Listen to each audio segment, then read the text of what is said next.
जिएला दुनिया के मेला में कितना मरील दिलवा से अब पूछिहा अकेला में।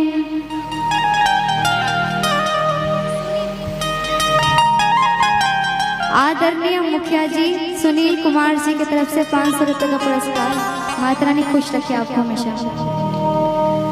तोहरा ला पगल जिए दुनिया के मेला में,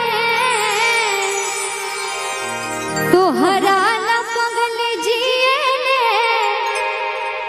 दुनिया के मेला में कितना मरील दिलवा से, कितना मरील दिलवा से पूछिहा अकेला में।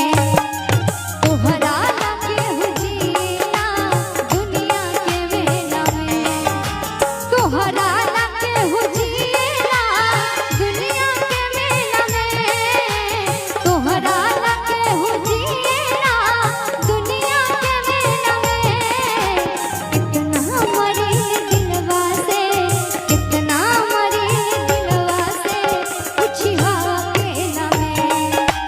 तोहरा ला केहू जिएला दुनिया के मेला में।